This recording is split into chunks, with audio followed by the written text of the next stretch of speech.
You got something I need, a love so good I would beg for. Nita umba beg for, what don't you see?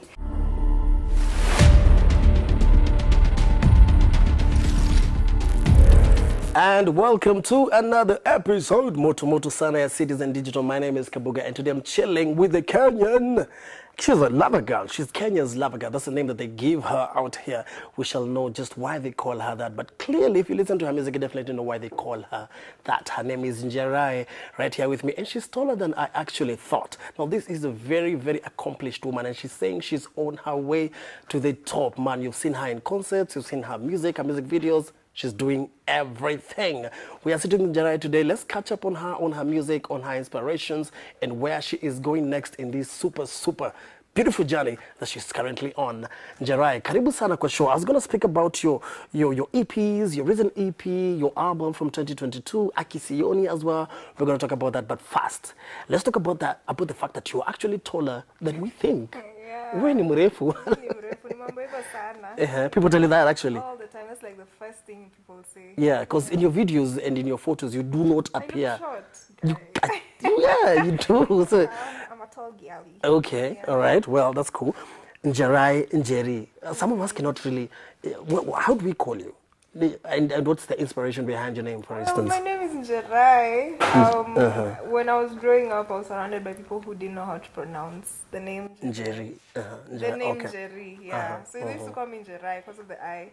Yeah. So oh, really? that's kind of where it came from. Where did you grow up? I thought you grew up like in a normal. We know Njeri. I was in African Academy in Mombasa. Yeah. Ah, so they wouldn't really get like the Njeri. teachers would call me Njerae. Okay. The name Kenya's lover girl. When did that come about? When did they start talking about you, calling you that name? I think around late 2024. That is last year? Yeah, with okay. like the rise of Akisioni is where that phrase kind of came from. So, yeah, I don't really know what I can say about it, but... Because is most of your music love ballads, sure, romance music and stuff like that? My music is highly inspired by human interaction and love. Okay, so that's now last year they're calling you that. Then your song Akisioni, which was released back in 2022, had a resurgence. Yes. And now people are now getting to know you from that song. Yeah. How so? How did you even? How did that happen? I don't know. Like we get that was your first single ever?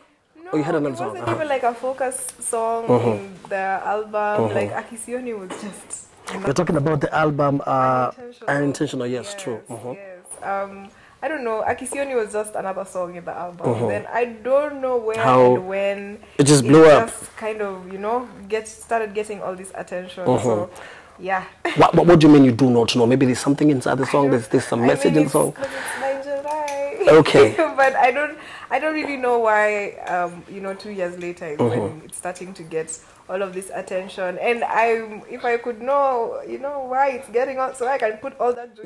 I know, right? Song, that would be really nice.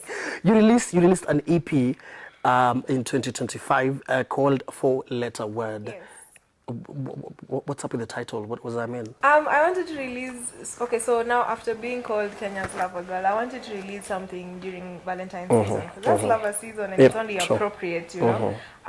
So when I was thinking about the title of the album, of the EP, I wanted it to be something that captures love, but not in a cliche type of way as it's called, like love something, love book, or just something boring like that. So I wanted something that touches on love, but also the things that are around that whole process of being in love. So things like before you fall in love with someone, you like someone, and then there's lust involved, and then you fall, and then at some point you hate them.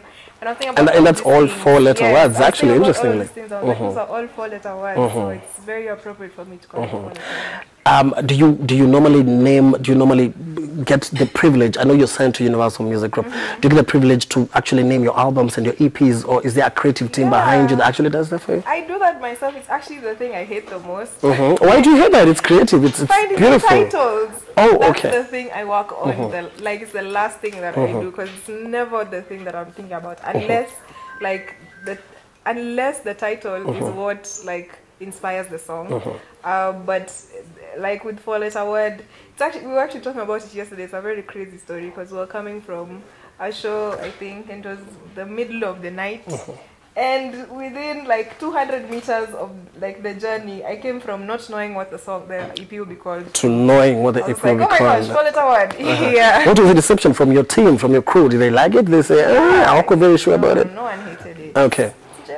Let's pretty much. I mean, let's talk about Universal. I mean, you just got signed. That was last year. Yeah. Right? You want to talk about that a little? How was that for you? How was the feeling for you? Well, I think for me and my team, even when we got the news, we were all very skeptical about it. We were just like, hey, me, like, because I've never been one to sign to a label before. And then, you know, also all just the rumors and all these misconceptions around being signed under to a label. Yeah, it's crazy. Yeah, but I sat down with them and we had a meeting and we came to an understanding, and I was like, okay, there's these things that have happened, but they've happened to those people. Let me, you know, experience it for myself. Maybe the journey will be different. What would you make? What would make you think these things wouldn't happen to you? They've happened to bigger, people, a lot of people. That's actually. True, but I mean, I'm hopeful, and I'm not coming into this expecting anything bad to happen from it. So, yeah, I'm just going with the best attitude, and yeah. See what happens, right? Yes. How long is the partnership supposed to? The particular partnership? It will end when I 5 say years. it ends. Okay. Because you know it's 5 years, it's 4 years, it's 3 years. Yours is. It's a good amount of it's time. It's open. Okay. Yeah. All right. Yeah. Do you still maintain your creative power under Universal, or do they just take some of that away? Because that happens a lot. Yeah, that's a question I get a lot. And what I'd say is Universal is coming in as a helper for me and my journey. They're not coming to like change Njerae, or, you know, if anything, they're coming to fix the things that need to be fixed in my journey. So no, they don't. Unless I want them to have some sort of influence in my creative process. You're still very much in charge. I'm very much in charge of everything. I read somewhere where you say that they helped you take away the unnecessary stuff that you don't want to do. Yes. You're talking about social media and stuff like that. Why don't you want to do that? That's maybe.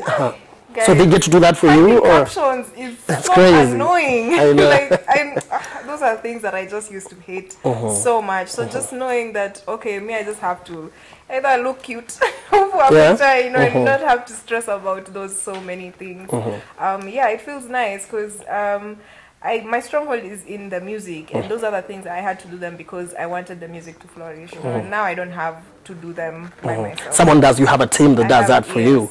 All you have to do is just sing pretty and just go to sleep. And that is that. How would you describe your music? I've been reading up about you, and I know you admire Sauti Sol so much, Bien so much as well, Mothoni Drama Queen so much as well. How would you describe your music and your sound in this country?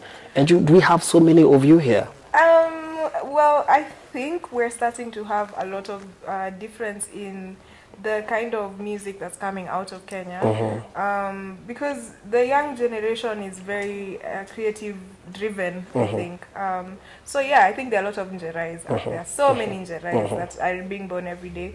I think my music is heavily influenced by R&B, but at the same time I'm trying to like explore and experiment with different sounds. So that's how you have. You're trying to make it a Kenyan sound? Yes, I'm trying to find that thing that can be called home, because I don't think there's any sound that Kenyans can like identify or tap into at the moment. Yeah. What would you say is what is drawing so many young people to what is your fan base like? Is it Gen Z? Is it, I'm a millennial. Yeah. I listen to you. Yeah. Ukiangalia wale watu wanakupenda, unaangalia ni watu wa rika gani hivi? Can you? Okay. Gen Z and millennials. Okay. But there is still a bunch of millennials. Women like you so much, you know that, right? Actually, more than men do. Imagine Interestingly, my streaming stuff is mostly men. Oh really? Yeah. Because every time I talk about Njerae, it's like women in the office. Like, I love Njerae. I love Njerae. I never hear niggas in the guys in the office. I'm like, "Munapenda Njerae, she's a woman." Imagine it's mostly guys. Okay. Yeah. So do you think Kenyan men are hiding their love for you because we are not very out? We don't want to show like we have a romantic side or something like that? I don't think they're hiding. I think we're at a beautiful time right now where even guys can have love for this kind of music. I usually really enjoy being at my concerts and I'm singing a song like Games, and the people that are shouting the song it's men. you they know. do that. Yeah. Oh my God, they do that. So yeah, they get to surprise me every single day. I think right now, guys, like I said, guys are really listening right now, and people are trying to find a place to like attach themselves and that place is Njerae, really. Yeah. Let's talk about live concerts. I know you just performed at that was Snap event, right? Yes. That was not I was gonna say Ngemi. You were not at Ngemi, right? That what was it? That is Snap event? No. It was it's the recent concert that you did. Yeah, the one that was happening on the same day with Ngemi. Yeah? Yes. Yeah. Okay. So how have you evolved as a performer on stage, given your sound, given your style? Yeah. How have you evolved, like today, as opposed to how you used to do it not in 2022, 2023? Yeah. Are you better now? Is your sound better? Are you more confident? I'm starting to like get out of my comfort zone. Out of my shell. Yeah. Before it was more, I used to hide up behind the guitar a lot. Because when you play the guitar, you don't really have to do much. Yeah, you just strum it and life moves on. But I'm trying to do less performances. And be more. You have to be more interactive with people, right? Yeah, for sure. You've spoken very glowingly about Bien, very glowingly. Why haven't you guys worked together already? A lot of people who know you know that you would love to work with him. Yes. People who know you, so we don't have to go back to that. Yeah. Who else would you love to work with in Kenya? In Kenya, then soul. Okay. Yeah, yeah. Do you have like someone outside of your style, maybe? Maybe I can say something that is coming out that is outside of my my kind of style. Okay, all right. There's a song that's supposed to come out with Ska and Kaka. Oh, okay. Yeah. Oh, you have something going on. I'm excited for people. Interesting. Shout out to that. Shout out to that. Yeah. You've been looking at the big names, the big girls, the Tylers, the Era Stars, the Thames, and everybody else. Who among these girls is really like inspiring you? Thames. And not okay. Tell us why. I know she's all over the place. She's in Los Angeles. She's in Paris. She's in Akokila Mahali. Yeah. Why Thames? I remember the first time I actually had Thames, and the reason I feel like I'm so attached to her is because our music is very similar, in the sense that Aina Mambo Mob, like it's very just chill. Yeah, it's a very Adele-like, but at the same time it's African. I don't know if that makes sense. And also pop-ish. Yes. Yeah, like Beg for It. Yes, it's very pop-ish. African music is very, like you move around with it. It has a groove. Yeah, so when I first had Thames, I was like, oh my gosh, this is an African chick who's a singer, a songwriter, a producer, doing all these things that I'm doing, and she's actually making it work. So yeah. You've spoken about touring as we wind up. You've spoken about touring, especially in South Africa. When you had that show in South Africa, remember that show that with what's her name again? The lady. In South Africa. No, but it was an interview with a South African rapper, radio host. You've spoken about touring. How far have we gone with this? Are you working on it? I mean, you're doing something. I don't want to perform in Nairobi anymore. I feel like Nairobians have already had me. Now I have to take myself elsewhere. So, it's a work in progress. I want to move around Kenya as well as get out of the country. So, something that you're thinking about. You sing about love a lot for someone who hasn't told us whether she is in love or not. I feel like I say it every day. No? You do? I don't know. I haven't seen that part. Oh yeah. Sijui, maybe for the guy who is currently watching this on Citizen Digital, sijui utuambie mapenzi iko vipi, majamaa wanaweza DM.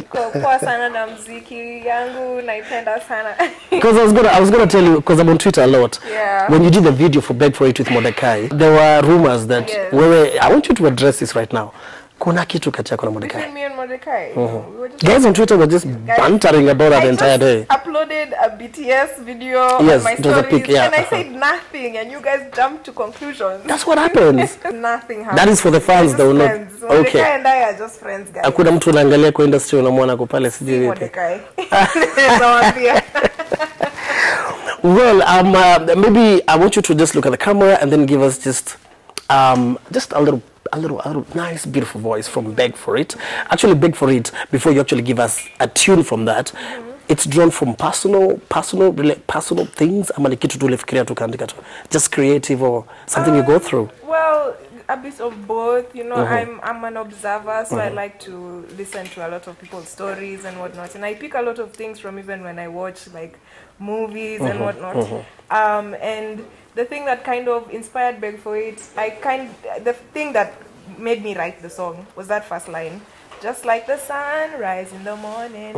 I was like, there's very many times when people would like relate seeing a person to just a sort of freshness, like a newness, you know. So yeah, I wanted the song to kind of feel that way, but at the same time I was also listening to a lot of Nick Jonas, and Nick Jonas has a lot of like choir type, you know, music that's like sing along and like clap your hands, and I was like, I've never done something like this. I would love to like try that, yeah. You know, sing a song that everyone can sing, and like it just feels like it's, you know, it's crying. Well, okay, that's beautiful.